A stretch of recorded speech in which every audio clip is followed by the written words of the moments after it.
Hello everyone and welcome to this Friday edition of Inside Africa.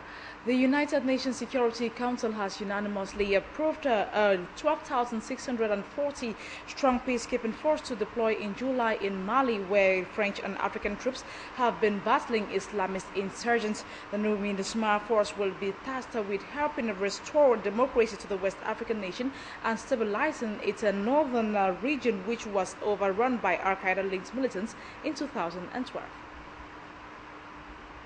All 15 hands went up early Thursday as the UN Security Council formally approved MINUSMA, the UN peacekeeping mission to Mali. The draft resolution has been adopted unanimously as Resolution 2099 from this year, 2013. The French drafted resolution calls for about 12,600 UN peacekeeping troops in what will be the third largest UN peacekeeping force. It's mandated to deploy on the 1st of July. The measure calls for UN peacekeepers to secure cities and roads, but not to engage the armed groups in the north.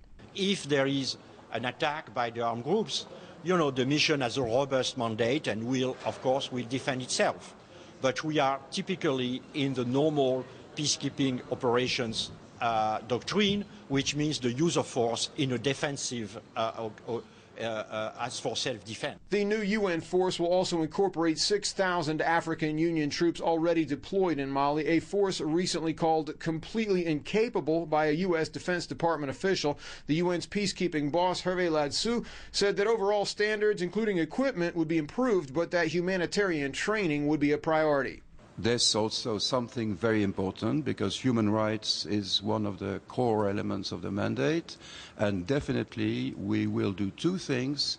We will do some vetting of the personnel, and we will increase their training in human rights, international humanitarian law, and so on. This, we want our people to be impeccable. UN peacekeeping forces have learned hard lessons of late when it comes to doing more damage than good, including the case of cholera outbreak in Haiti, with evidence suggesting the disease was introduced through a UN base's leaking sewage pipes. French forces began their exit from Mali this month, but the offensive force will likely remain there indefinitely. Talking health now, malaria accounts for 30% of childhood deaths in Nigeria. It is one of the highest figures in Africa. Yet, despite efforts to tackle the disease, huge challenges remain. This is one of several herbal medicine stores right in the heart of Nigeria's capital, Abuja. The herbalist sells medicines from anti-malarial to treating complications like cancer. But anti-malarial concoctions sell like hot cakes. Hashim Musa is a regular customer here. He's been patronizing the shop for over 10 years.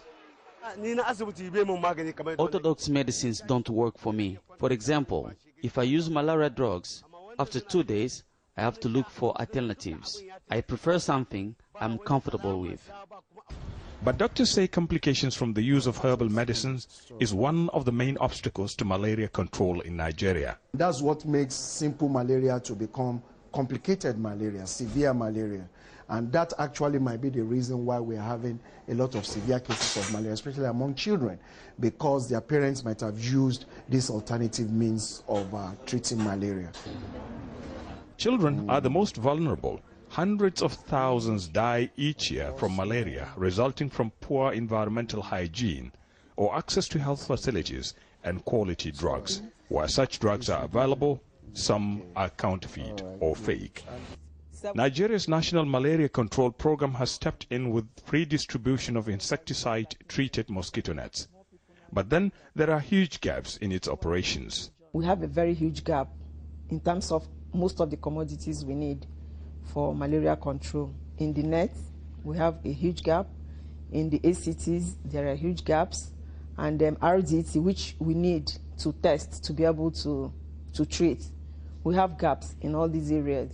The progress health authorities say they made since 2009 is in danger of being eroded unless the problem of funding is resolved. Until then, the rural poor especially will have to live with what little they see.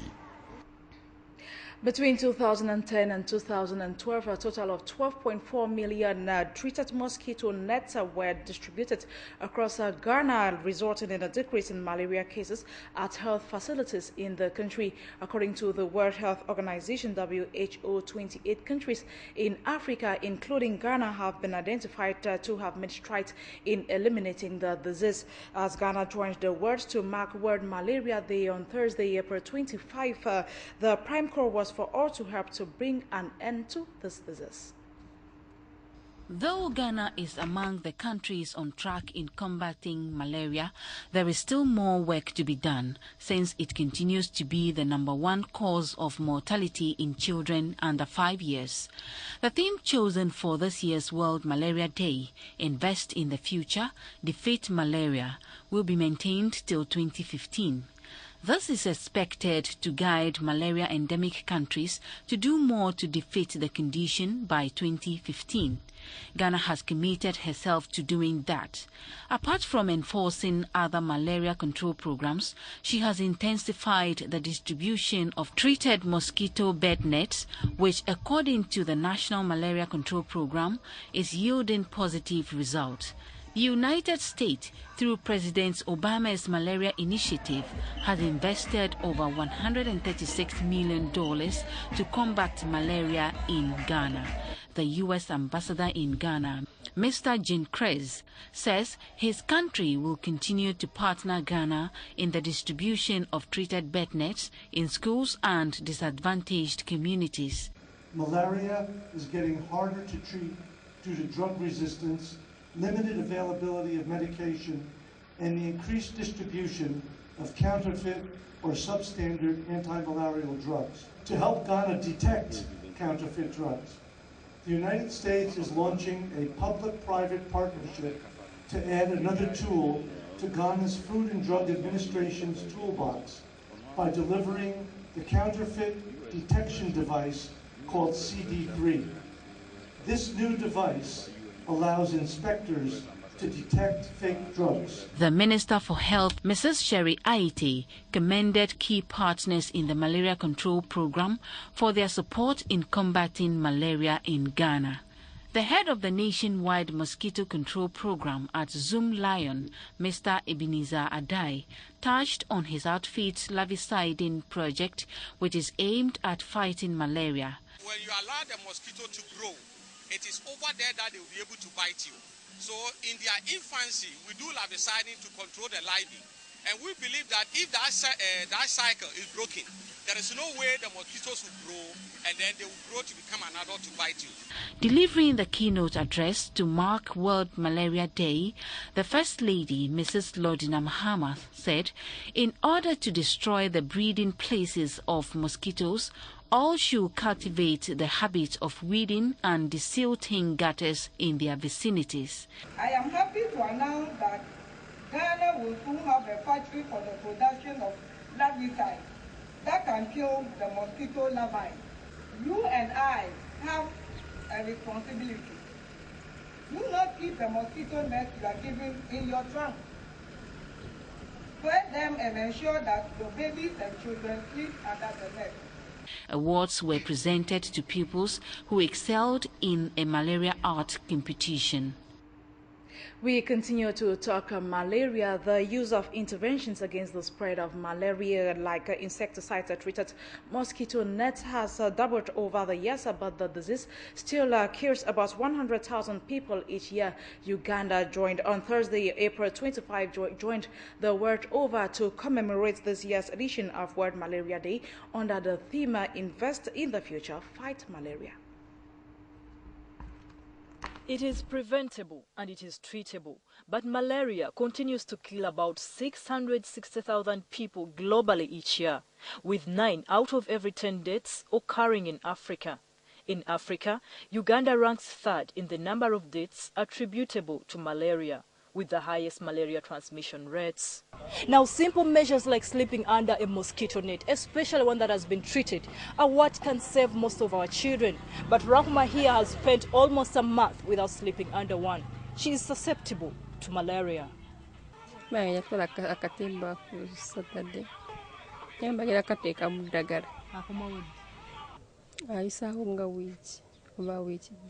In Uganda, malaria kills about 320 children every day, a number the malaria control program in the Ministry of Health says is starting to decline. Because in some districts, the deaths have totally reduced, even in Mulago itself.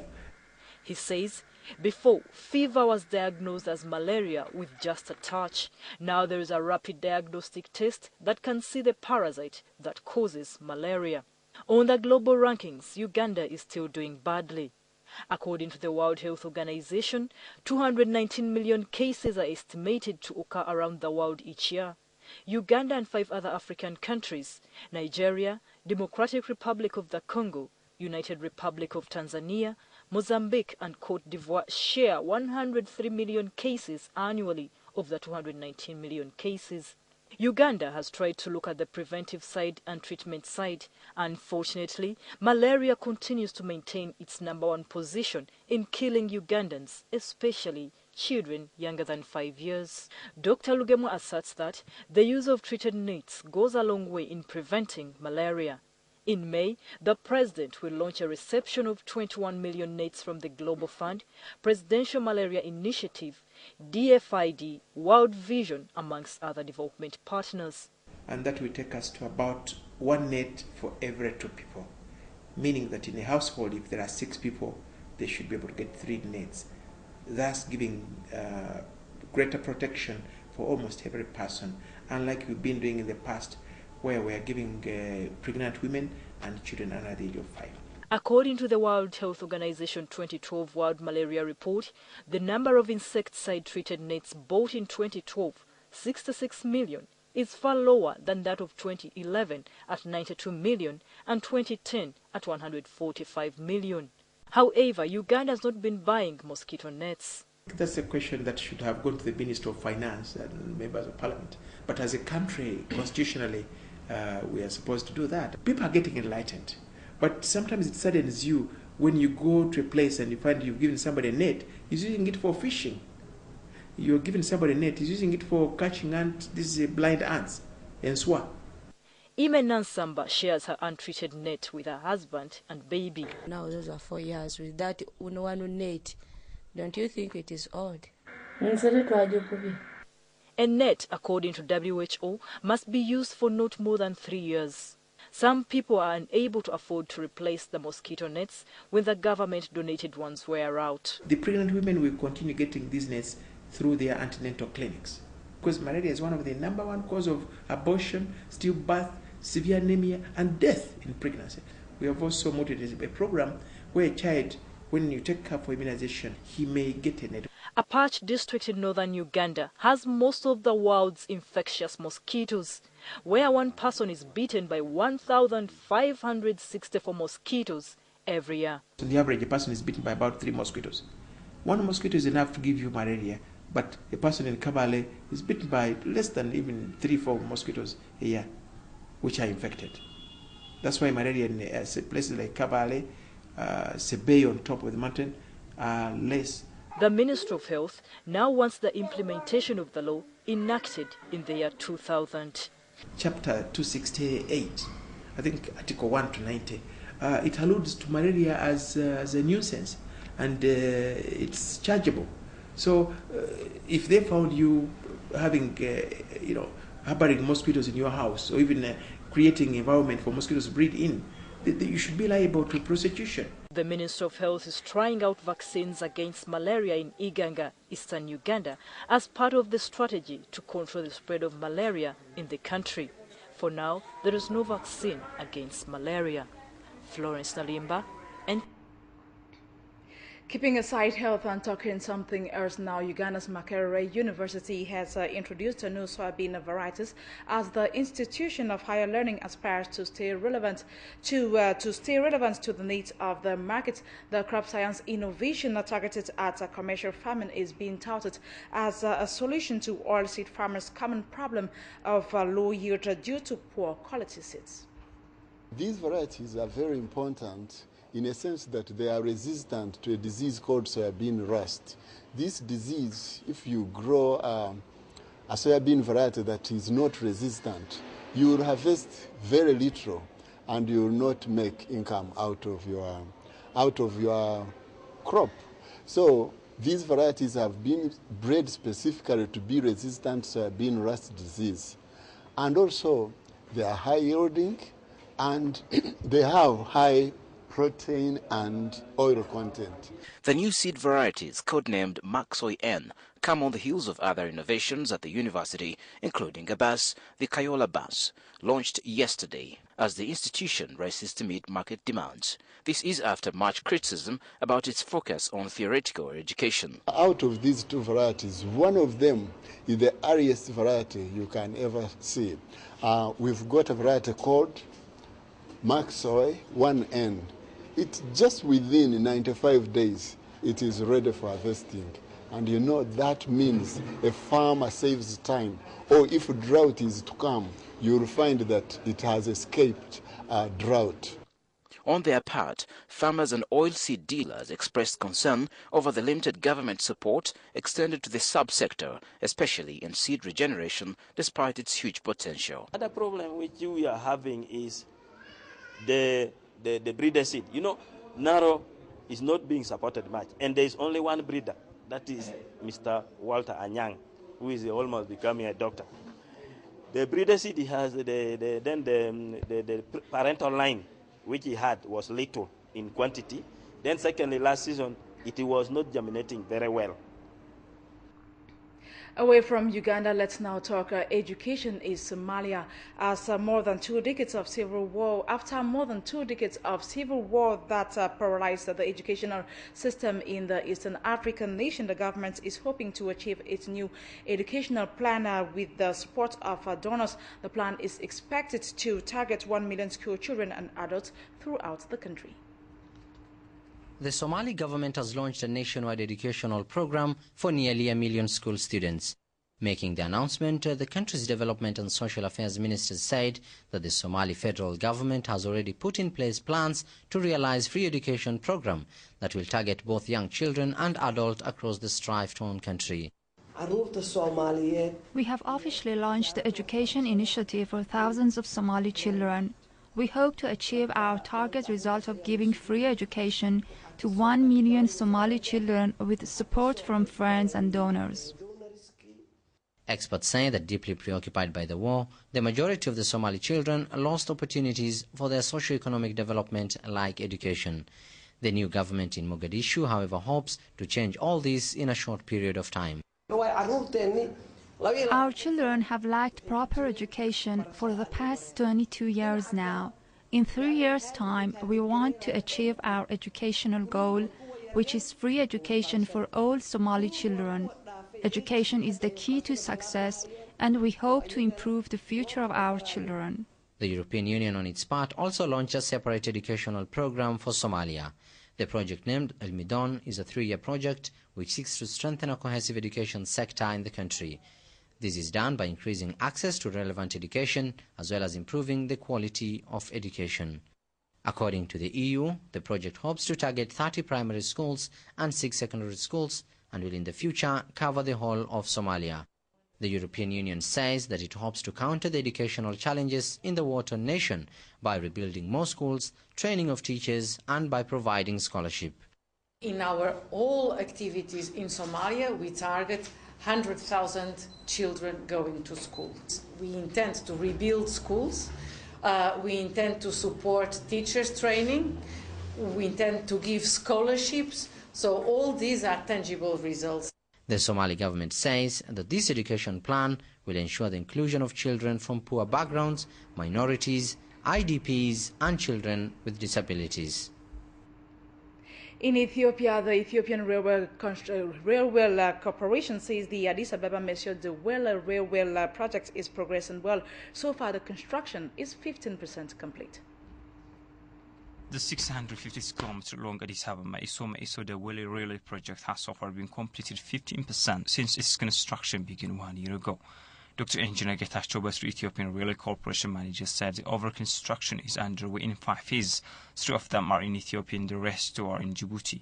ከሜሶ ድሬዳዋ ደዋሌ አካባቢም እንደዚሁ የኮንስትራክሽን ስራው እየገሰገሰ ይገኛል።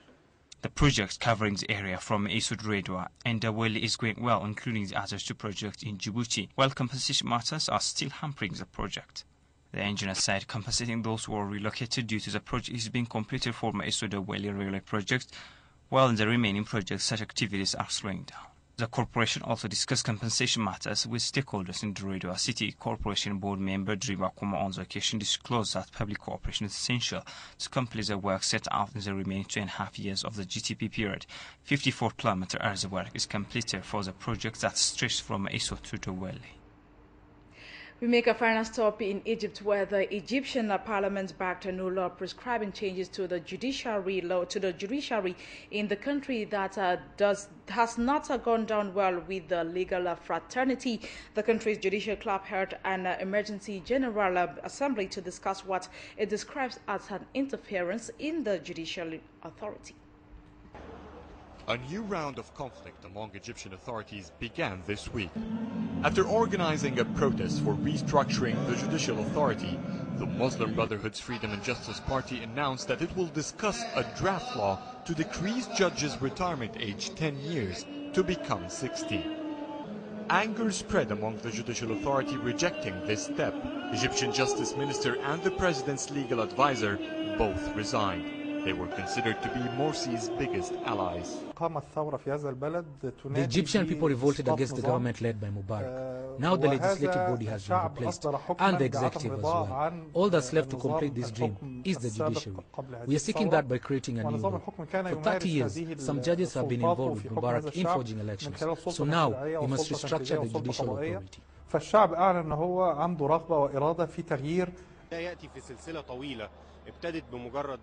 This is part of a long series of attacks, which began since the president was inaugurated. For the first time, we started seeing people objecting to court verdicts and not applying them. This leads to a catastrophic result. People in the street have lost faith in the justice system. They believe in force to exercise rights. FJP says its approach for the retirement age comes from the principle of equality with the rest of the state's employees, while the opposition believe there is a different agenda behind the scenes.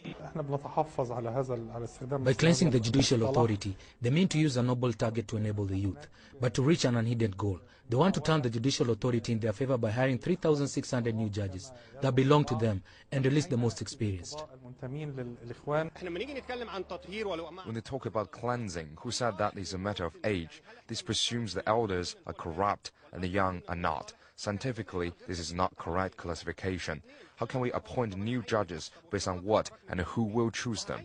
All of these are unanswered questions, but it gives more room for their supporters inside the court. The entire judicial body is estimated near 8,000 judges, which means that nearly half of them would be retired. This number will affect the biggest courts that depend on the most experienced judges, like the criminal and appeal courts. But the most endangered is the Supreme Court. It will only have 5 judges remaining, while it needs 7 to operate. The new Egyptian constitution didn't mention how to appoint new judges. It is left to a law that is currently non-existent. It is here we call it quits on this edition of Inside Africa. Thanks for watching and have a pleasant weekend in the company of programs on AFRIQUEMEDIA.